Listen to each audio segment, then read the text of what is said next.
Mais tu fais quoi en fait quand tu fais de la magie? Finalement, ça veut dire quoi? Qu'est-ce que la sorcellerie?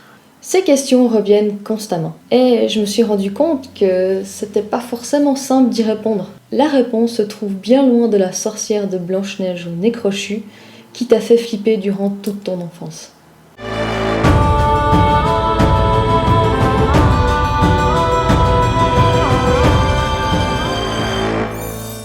Je me suis alors mise en tête de dresser un portrait de la sorcellerie, ancienne et moderne. Ce dit portrait se base sur mes recherches et mon apprentissage personnel. Je ne me prétends absolument pas comme détentrice de la vérité vraie à ce propos, absolument pas. Mon but est d'essayer de donner des réponses à ces questions, et à mes propres questions également. Comme une thèse personnelle partagée pouvant donner une réponse à certains intéressés, voire même certains débutants dans la pratique, ou encore ouvrir la discussion avec d'autres initiés. Lorsque j'ai commencé à dresser mon portrait de la sorcellerie, j'ai d'abord été voir sur Wikipédia. J'étais curieuse de savoir si ça représentait l'image que je pouvais en avoir. Selon Wikipédia, la sorcellerie désigne souvent la pratique de certaines formes de magie dans laquelle le sorcier ou la sorcière travaille avec les énergies du monde qui l'entoure, que ce soit celles des plantes, des cycles lunaires, des saisons ou même des entités. Le terme sorcellerie, communément appliqué aux pratiques visant à influencer les énergies d'une personne, d'un lieu, d'un objet, etc. C'est un terme controversé et son histoire est complexe. Selon le contexte et le milieu culturel dans lequel ce mot est employé, il désigne des idées différentes, voire même opposées. Selon René Guérion, la magie est une technique par laquelle sont manipulées certaines lois naturelles délaissées ou inaccessibles aux savants modernes, mais faisant l'objet d'anciennes sciences traditionnelles, maintenant oubliées. Voilà des définitions intéressantes, qui laissent encore planer pas mal de mystères sur les arts de l'occulte. Pourquoi ces pratiques sont-elles aussi méconnues? D'où viennent-elles? Et comment sont-elles apparues? Depuis que les dernières lois sur la sorcellerie ont été abrogées aux environs de 1950, la pratique a pu sortir de l'ombre et s'afficher enfin au grand jour. Cette pratique n'est pas que légendaire, elle a toujours existé, à des époques différentes, sous des formes différentes, mais les fondements restent les mêmes. Contrairement à ce que l'on pourrait croire, la sorcellerie n'est pas un refus de la science moderne ou une fuite vers une époque plus marquée par les superstitions. C'est la reconnaissance d'un univers holistique, d'un tout, empli de toutes sortes d'énergies, de choses appartenant à l'invisible. Le vent est invisible, mais il existe de par son effet sur ce qui l'entoure. La sorcellerie, finalement, c'est la même chose. Il a été discuté à plusieurs reprises par les grands noms de la sorcellerie moderne, comme Raymond Buckland ou Gerald Garner, de changer le nom de cette pratique. Oui, car malheureusement, les gens associent la sorcellerie à la magie noire ou au satanisme. Finalement, le nom est resté. Le parti pris a été d'éduquer les gens à ce qu'était réellement la sorcellerie. Personnellement, je préfère parler plutôt d'occultisme que de magie à notre époque.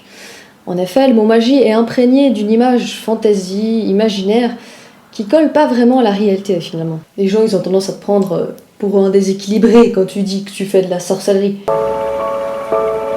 Le mot sorcellerie, lui aussi, n'est pas en reste. Il a encore aujourd'hui une connotation négative de pacte avec le diable.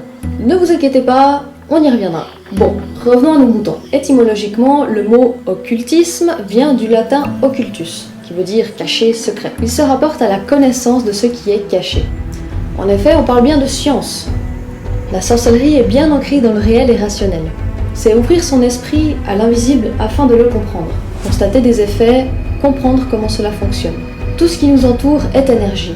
L'occultisme consiste finalement à établir un lien étroit avec elle, les ressentir, interagir avec elles, et pourquoi pas les entraîner vers le chemin que nous souhaitons. On connaît tous quelqu'un de malchanceux, qui a la poisse comme on dit. Vous êtes jamais posé la question, comment ça se fait? Peut-on y remédier? Wow, on se calme tout de suite, hein, je vous vois venir, expecto patronum, hein, jusqu'à preuve du contraire, ça n'existe pas. Harry Potter, c'est méga cool, mais ça reste de la fiction. On mélange pas tout s'il vous plaît. La sorcellerie ou l'occultisme est une pratique particulièrement associée aux éléments naturels. La terre, l'eau, l'air et le feu. Elle regroupe une flopée de disciplines diverses et variées qu'on a tendance à séparer en deux groupes distincts, les arts de l'occulte et les sciences de l'occulte. Que voici. Alors, je ne garantis pas que ce soit complet, ni que je comprends tout ce que ça veut dire, c'est pour vous donner une idée de la variété de la chose. De mon point de vue, qui est loin d'être infaillible, j'aurais tendance à dire que les sciences de l'occulte sont une facette beaucoup plus récente de la sorcellerie par rapport à certaines disciplines des arts qui seraient pratiquées depuis des milliers d'années. Et oui, des milliers. Finalement, l'occultisme est un parfait mélange de la science et du spiritisme. Pour ce qui est des sorcières et des sorciers modernes, le but n'est pas de pratiquer forcément toutes ces pratiques. Perso, certaines ne m'inspirent pas du tout, c'est pourquoi je les laisse de côté, et d'autres sont utilisées au quotidien. Et oui, chacun est libre de créer sa propre magie. Attention à noter que la sorcellerie est bel et bien une pratique et non pas une religion, bien qu'elle ait inspiré plusieurs mouvements religieux par la suite, comme par exemple le mouvement moderne de la Wicca. Mais ça, je le garde pour une prochaine vidéo. Il existe une multitude de croyances et pratiques ayant vu le jour à des époques diverses un peu partout dans le monde. Pour mieux comprendre, nous allons nous intéresser tout d'abord à son histoire. Parce que l'histoire j'aime bien ça, et j'espère que vous aussi, sinon on n'est pas dans la merde. Dans une petite série de vidéos, vous allez découvrir comment cette pratique est apparue, son évolution à travers les âges jusqu'à nos jours. Et il y en a des choses à dire. Bien entendu, gardez à l'esprit que des versions différentes existent et qu'elles sont encore aujourd'hui sujettes à débat. Je vous donnerai les références de mes sources en description. Commençons par le commencement. Les plus anciennes traces connues de pensée magique sont les grottes ornées telles que celle de Lascaux, datées d'environ 25 000 ans, soit l'époque paléolithique. À cette époque lointaine, nos ancêtres dépendaient de la chasse pour leur survie. Elle leur permettait de se nourrir, se vêtir, fabriquer des objets. La nature était considérée comme toute puissante, et ils la vénéraient autant qu'ils la craignaient. Les peintures de chasse étaient censées conférer un pouvoir magique au gibier.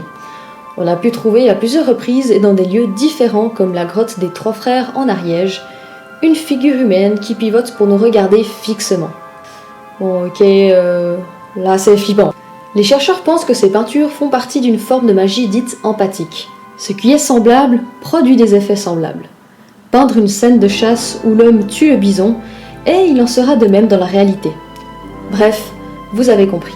On a même trouvé des statuettes d'ours ou de bisons percées de lances afin d'appeler à une chasse victorieuse. La majorité du gibier possédant des ramures, les peuples finirent par donner naissance à une divinité à vénérer. Ce dieu des animaux et de la chasse sera nommé plus tard le dieu cornu. Il est le plus souvent représenté par un cerf. Il sera d'ailleurs amalgamé plus tard à Satan le bouc par les chrétiens. Heureusement ou malheureusement, ça dépend pour qui. Mais j'y reviendrai aussi. Un autre critère essentiel à la survie de l'espèce était la fertilité. Après avoir boustifaillé un bon steak de bison, fallait quand même penser à perpétrer l'espèce.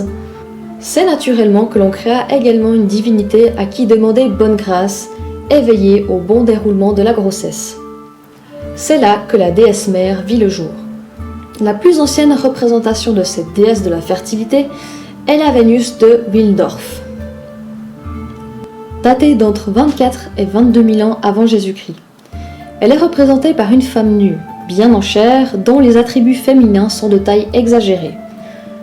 On ignore encore si elle représentait un idéal féminin du Paléolithique. Avec le début de l'agriculture à l'époque néolithique, la déesse prit le rôle également de veiller à la fertilité des récoltes. C'est donc naturellement que l'on vit l'année séparée en deux parties. Durant l'été, où l'on faisait pousser les aliments, la déesse veillait au bon déroulement de ce processus. Lorsque l'hiver arrive, la chasse reprend. Cette partie de l'année est alors consacrée au dieu cornu.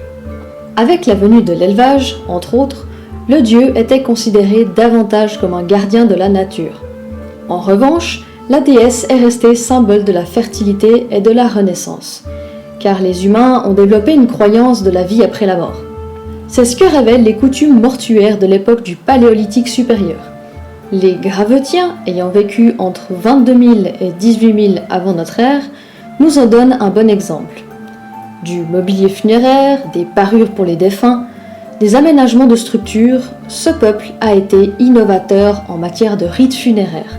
Ils enterraient leurs morts et saupoudraient leur corps avec de l'ocre rouge, composé d'hématite ou de peroxyde de fer pour leur donner une apparence de vie.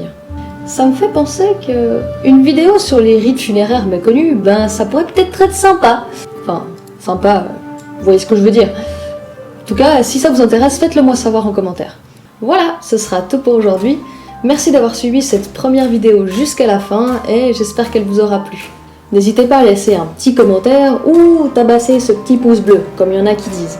En attendant, je vous dis bisous à plus, prenez soin de vous, ciao!